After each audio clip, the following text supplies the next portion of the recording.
अगर आप भी चाहते हैं बिट्टू मलंगिया इंटरटेनमेंट का ऑडियो वीडियो सबसे पहले आप तक पहुंचे, तो लाल बटन को दबाकर चैनल को सब्सक्राइब करें और बेल आइकन दबाना ना भूलें। Presented by SK Music Supal।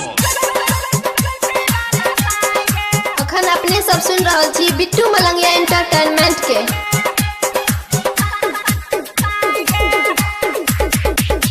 गोरका चाहे करिया दुल्हा सब चलते मायके, गोरका चाहे करिया मैयो, गोरका चाहे करिया दुल्हा सब चलते मायके, कैसनो कर दे जुल्फी वाला साईगे, मम्मी हमरा कर दे जुल्फी वाला साईगे,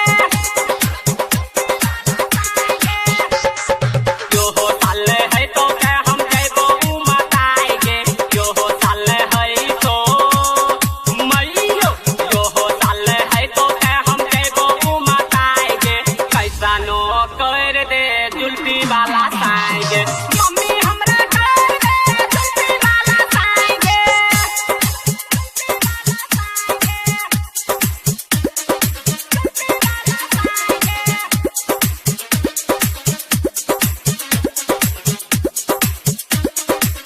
डीजे बिट्टू मलंगिया मधुबनी।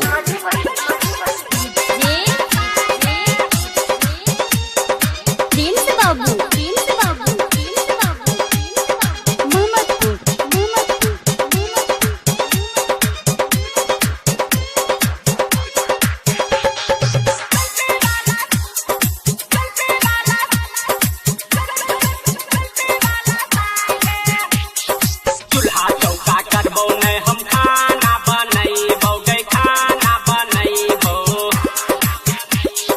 मैयो, चूल्हा चौका करबो ने हम खाना बनैबो, कर देना शादी नहीं त फसारी लगैबो गे फसारी लगैबो,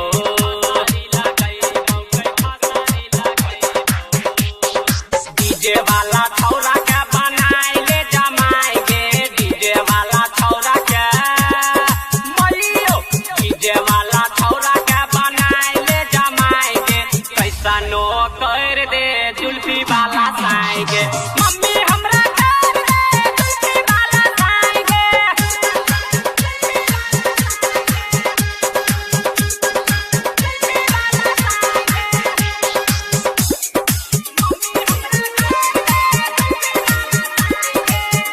अखन अपने सब सुन रहल छी बिट्टू मलंगिया एंटरटेनमेंट के।